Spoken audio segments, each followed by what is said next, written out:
Deixa eu chamar agora a repórter Maqui Costa. Vem, Maqui, boa tarde. Boa tarde, Vivi. O Brasil perdeu uma mulher, não é? Jovem, cheia de vida e também com dinheiro, né? Todo mundo pensa, ela tinha dinheiro para fazer um tratamento e não resistiu a um câncer que foi tão agressivo, né? E aí fica aquela dúvida, e se fosse comigo, será que eu conseguiria resistir?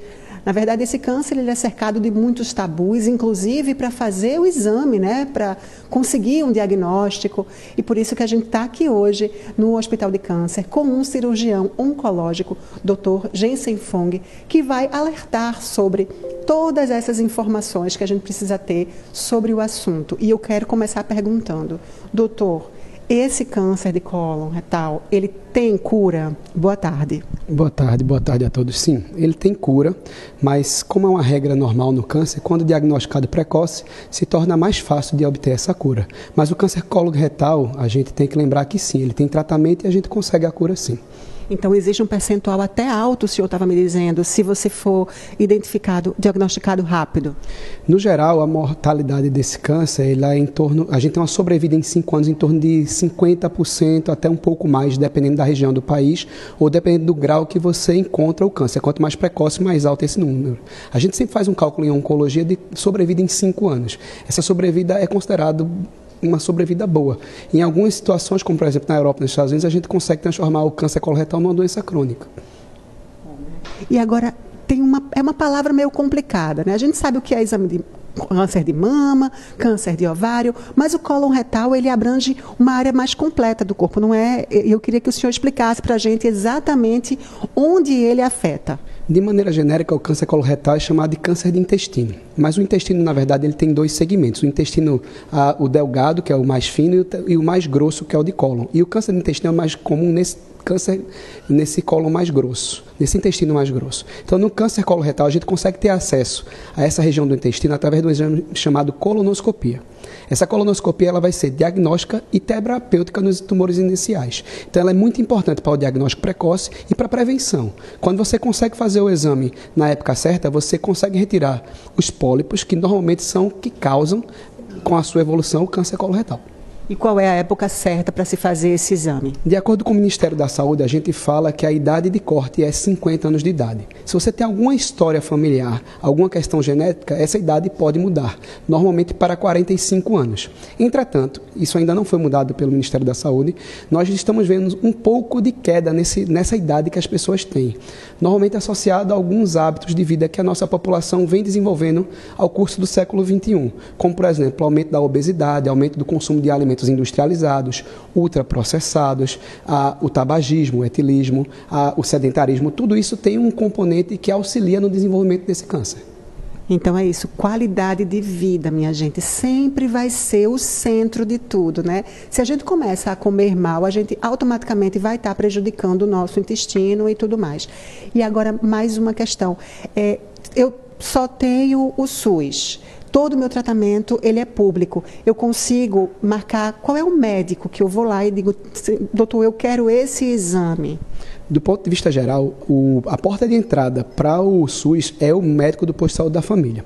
Então a gente vai falar de alguns sintomas que podem acontecer e que podem fazer você se alertar para procurar o seu médico, seja no posto de saúde da família, para pedir alguns exames, certo? Por exemplo, se mudou o jeito como você vai no banheiro, você era uma pessoa mais constipada, passa a ter diarreia, ou você era uma pessoa que tinha um hábito intestinal normal e passou a ter mais diarreia ou prisão de ventre, se você tem sangue presente nas fezes, se as fezes estão mais afiladas, ou o que a gente chama de afitamento das fezes, se as fezes estão mais escuras, isso podem todos ser sintomas desse câncer coloretal. Associado a isso, perda de peso, dor abdominal, um empachamento, um desconforto abdominal, tudo isso pode estar associado como sintoma coloretal, dos cânceres coloretais. Inclusive, a cantora, quando ela deu algumas entrevistas, a cantora Preta Gil, ela dizia que ela tinha vários desses sintomas que o senhor apontou aí, e ela teve por 6 meses em casa esses sintomas e achou que era fruto de estresse. Então, não dá para... Se ela tivesse visto isso no primeiro mês, será que tinha tido mais chance? Olha, eu não tenho como falar em relação 100% a essa questão da chance, mas o que a gente tem de certeza, isso é todos os estudos mostram, é que quando diagnosticado mais precoce, você tem melhores resultados até na prevenção. Por exemplo, Se você fizer a colonoscopia cedo e retirar esses pólipos, você previne o câncer. E se você fez esse diagnóstico já com a presença do câncer, mas ele mais inicial, esse tratamento normalmente ele vai ter mais resultado. Então, sim, se no começo dos sintomas ela tivesse feito a colonoscopia, provavelmente ela teria mais chance da cura. Para qualquer paciente oncológico. E no SUS, a porta de entrada é o posto de saúde da família, mas nós temos um certo problema na assistência pública, que é o acesso ao exame de colonoscopia. Esse exame não é feito em qualquer lugar, algumas policlínicas e alguns hospitais dispõem desse exame, mas infelizmente não é um exame que a gente tem grande quantidade de acesso. Doutor, mais uma pergunta. O tratamento, depois que descoberto, ele tem que ser agressivo? Como é que o paciente lida com isso? É uma excelente pergunta. Na verdade, o tratamento vai depender do que a gente chama de estadiamento da doença. Como você encontra ela. Se você encontrar ela no começo, muitas vezes o tratamento pode ser endoscópico. Por exemplo, na colonoscopia, o médico endoscopista faz a retirada desse pólipo da mucosa, responsável pelo desenvolvimento inicial desse câncer. Nos tumores que já não tem como tirar na colonoscopia, o tratamento pode começar com uma cirurgia de retirada de parte desse intestino. Muitas vezes necessitando ou não daquela bolsinha, que é a bolsa de colostomia, certo? Que pode acontecer a necessidade de uso ou não. Em outros casos, vai se ter a necessidade de fazer a quimioterapia e ou a radioterapia, antes ou depois da cirurgia.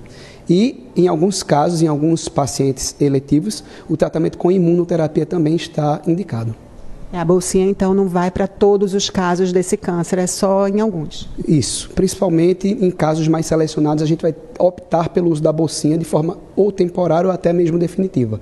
Mas, obviamente, isso vai depender do contexto em que o tumor é ressecado, a região onde ele vai ser retirado e a história mesmo do paciente. Paciente com comorbidades, paciente com situação, paciente mais idosos, cuja reconstrução a reconstrução do transintestinal pode agravar os riscos de acabar tendo outros problemas, a gente também pode usar essa bolsa de colostomia como uma opção para o tratamento. Vivi, a gente já tirou um monte de dúvida aqui do pessoal de casa, eu tenho certeza, mas quem quiser pode mandar mais perguntas. Eu vou ficar aqui com o Dr. Jensen e devolvo para você. A gente volta aqui com o cirurgião oncológico, Dr. Jensen Fung, e algumas perguntas de casa, inclusive algumas que a gente ficou meio preocupada e a gente vai querer logo responder. Madalena, do Morro da Conceição, perguntou ao doutor: faz 1 ano que eu estou perdendo peso. Eu tinha 75 quilos e estou com 56. Sinto muita dor abdominal e quando vou ao banheiro, a minha perna esquerda dói muito. Doutor, tem alguma relação e isso é preocupante? Olha, não necessariamente pelo câncer coloretal, mas toda perda de peso importante, sem dieta e sem exercício, é um sintoma importante para se procurar auxílio médico, tá certo? Então, pelo sintoma de perda de peso, sim. Pela dor abdominal, sim. Em relação ao câncer coloretal e sintomas na perna, não necessariamente. O que pode acontecer de maneira indireta, é o que a gente chama de síndrome paraneoplásica, é o aumento da capacidade de coagulação por causa do tumor e isso poder dar trombose, mas não necessariamente é por causa disso que pode ter dor na perna. Entendi. Então, Madalena, dá uma olhada, vai no posto e vamos procurar fazer exame.